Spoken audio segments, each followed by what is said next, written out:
O desejado de todas as nações. Capítulo 85. Mais uma vez à beira-mar. Jesus indicara aos discípulos um encontro na Galiléia. E logo depois da semana da Páscoa, para ali dirigiram os passos. Sua ausência de Jerusalém durante a festa seria interpretada como desafeto e heresia, de modo que ficaram até o fim. Acabada que foi, porém, voltaram-se alegremente para sua terra ao encontro do Salvador, segundo as instruções dele recebidas. 7 dos discípulos iam em grupo. Trajavam as humildes vestes de pescador. Eram pobres em bens do mundo, mas ricos no conhecimento e observância da verdade, o que, à vista do céu, os colocava na mais alta posição como mestres. Não haviam estudado nas escolas dos profetas, mas por 3 anos foram instruídos pelo maior educador que o mundo já conheceu. Sob suas instruções, se tornaram elevados, inteligentes, enobrecidos, instrumentos mediante os quais os homens poderiam ser conduzidos ao conhecimento da verdade. Grande parte do tempo do ministério de Cristo fora passado próximo ao mar da Galiléia. Ao se reunirem os discípulos num lugar onde parecia que não haviam de ser perturbados, acharam-se rodeados de recordações de Jesus e de suas poderosas obras.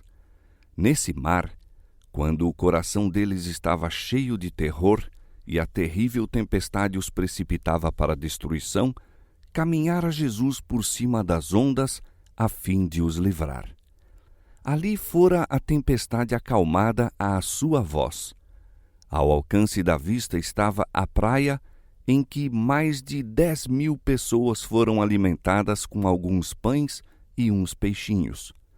Não muito distante estava Cafarnaum, testemunha de tantos milagres. E ao espraiarem os discípulos o olhar por todo esse cenário, enchia-se-lhes a mente de palavras e atos do Salvador. A tarde estava agradável e Pedro, que ainda sentia muito de seu antigo amor por barcos e pesca, propôs que se fizessem ao mar e atirassem as redes. Todos se prontificaram a seguir-lhe o exemplo. Estavam necessitados de alimento e de roupa, o que seria suprido com o resultado de uma bem-sucedida noite de pesca. Assim se afastaram nos botes, mas nada apanharam. Toda a noite labutaram, mas sem resultado. Durante fatigantes horas, falaram sobre o Senhor ausente e relembraram os admiráveis acontecimentos que presenciaram em seu ministério à beira-mar. Interrogaram-se quanto ao próprio futuro e se entristeceram ante as perspectivas. Todo esse tempo, um solitário observador, na praia, os acompanhava com a vista, ao passo que ele próprio se achava invisível. Por fim, raiou a manhã. O barco estava apenas a pouca distância da terra e os discípulos viram de pé, na praia, um estranho que os abordou com a pergunta: Filhos, tendes alguma coisa de comer? Quando responderam não, ele lhes disse: Lançai a rede para a banda direita do barco e achareis. Lançaram-na, pois, e já não a podiam tirar pela multidão dos peixes. João reconheceu o estranho e exclamou para Pedro: É o Senhor! Pedro ficou tão arrebatado, tão alegre, que em sua ansiedade se lançou à água e dentro em pouco se encontrou ao lado do Mestre. Os outros discípulos vieram no bote, puxando a rede com os peixes. Logo que desceram para a terra, viram ali brasas e um peixe posto em cima e pão. Estavam demasiado surpresos para perguntar de onde viera o fogo e a comida. Disse-lhes Jesus: Trazei 2 peixes que agora apanhastes. Pedro correu para a rede que ele lançara e ajudou os irmãos a arrastá-la para a praia. Depois de tudo pronto, Jesus convidou os discípulos para comer. Partiu o alimento e o dividiu entre eles, sendo conhecido e reconhecido por todos os 7. O milagre feito na encosta da montanha para alimentar os 5.000 acudiu-lhes à memória, mas estavam tomados de misterioso respeito e em silêncio contemplavam o Salvador ressuscitado. Recordavam vivamente a cena junto ao mar, quando Jesus lhes ordenara que o seguissem. Lembraram-se de como, ao seu mando, se haviam feito ao mar alto e lançado a rede, e a pesca fora tão abundante que a enchera a ponto de romper-se. Então Jesus os convidara a deixar os barcos de pesca e lhes prometera torná-los pescadores de homens. Fora para trazer-lhes esta cena à lembrança e aprofundar-lhes a impressão que ele tornara a realizar o milagre. Seu ato era uma renovação da comissão confiada aos discípulos. Isso lhes mostrava que a morte de seu mestre não lhes diminuíra a obrigação para com a obra que lhes designara. Embora houvessem de ser privados de sua companhia em pessoa e dos meios de subsistência providos por sua antiga ocupação, o Salvador ressuscitado cuidaria deles ainda. Enquanto estivessem fazendo sua obra, ele providenciaria quanto às suas necessidades. E Jesus tinha um desígnio em ordenar-lhes que deitassem a rede do lado direito do barco. Daquele lado estava ele na praia. Era o lado da fé. Se trabalhassem em ligação com Jesus, combinando-se seu divino poder com o esforço humano deles, não deixariam de ter êxito. Outra lição tinha Cristo a ensinar, a qual dizia respeito especialmente a Pedro. A negação do Senhor por parte do mesmo era um vergonhoso contraste com sua anterior profissão de lealdade. Ele desonrara a Cristo e incorrera na desconfiança dos irmãos. Estes pensavam que Pedro não teria permissão de ocupar sua posição anterior entre eles, e ele próprio sentia-se haver perdido o direito ao depósito que lhe fora confiado. Antes de ser chamado a retomar sua obra apostólica, devia dar, perante todos eles, testemunho de seu arrependimento. Sem isso, seu pecado, embora dele se houvesse arrependido, poderia destruir-lhe a influência como ministro de Cristo.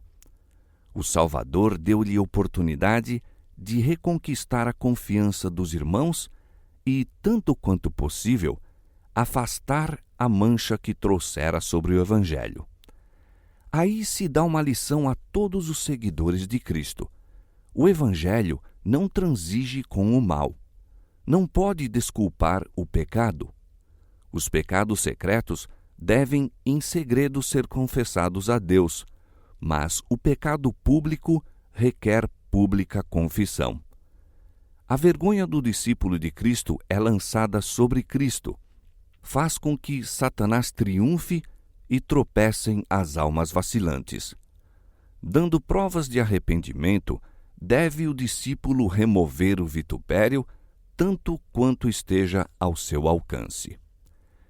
Enquanto Cristo e os discípulos comiam juntos à beira-mar, perguntou o Salvador a Pedro, referindo-se a seus irmãos: Simão, filho de Jonas, amas-me mais do que estes?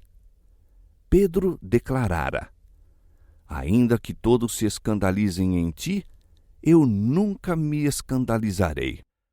Agora, porém, ele se deu mais verdadeira estimação. Sim, Senhor, tu sabes que te amo, disse. Nenhuma veemente afirmação de que seu amor é maior que o dos irmãos.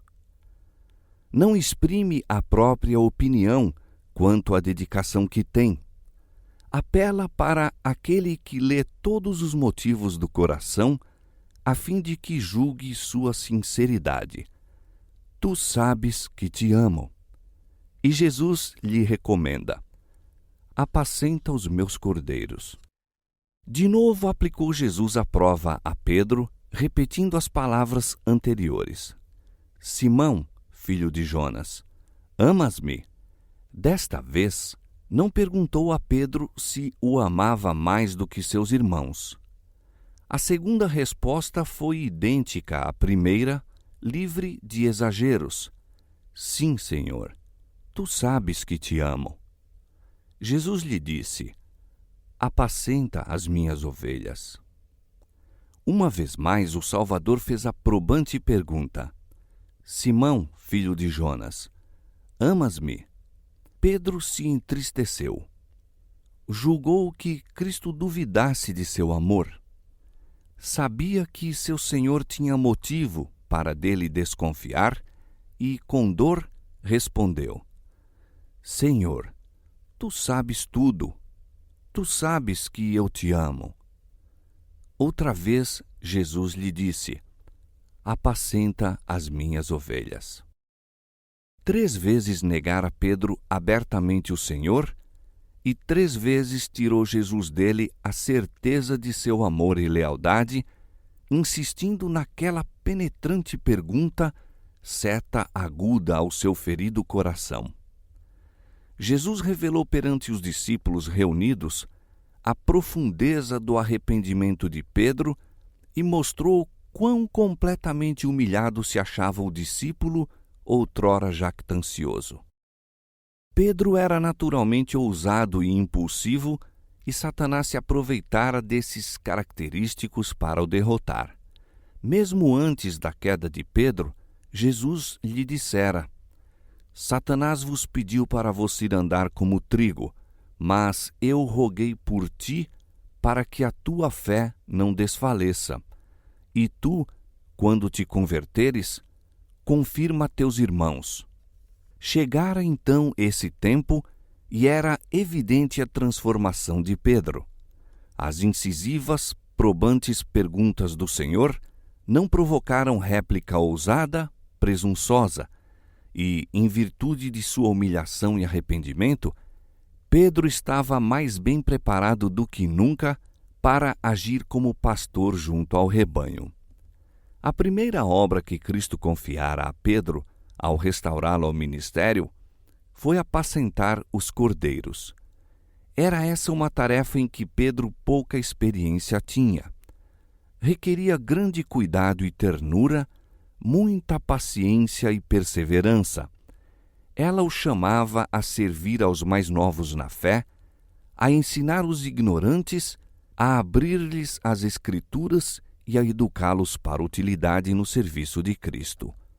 Até então, Pedro não estava apto para fazer isso, nem mesmo para compreender a importância desse trabalho.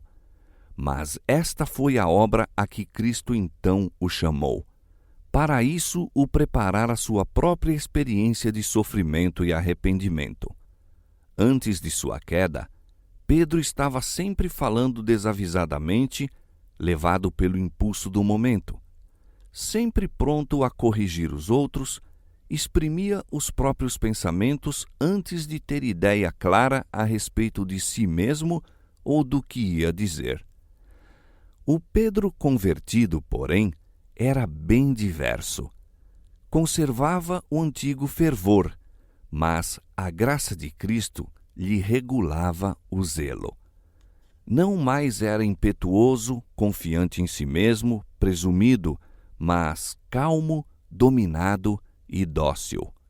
Podia então alimentar tanto os cordeiros como as ovelhas do rebanho de Cristo. A maneira de o Salvador proceder para com Pedro encerrava uma lição para ele e para seus irmãos. Ensinava-lhes a tratar o transgressor com paciência, simpatia e amor pleno de perdão. Embora Pedro houvesse negado a seu Senhor, o amor que ele lhe tinha nunca esmoreceu. Amor assim deve o subpastor sentir pelas ovelhas e cordeiros confiados ao seu cuidado. Lembrando sua própria fraqueza e fracasso, Pedro devia tratar com o rebanho tão ternamente como fizera Cristo com ele. A pergunta dirigida a Pedro por Cristo era significativa. Ele mencionou apenas uma condição de discipulado e serviço. Amas-me, disse ele. É esta a qualificação essencial. Ainda que Pedro possuísse todas as outras, sem o amor de Cristo, não podia ser um fiel pastor do rebanho do Senhor.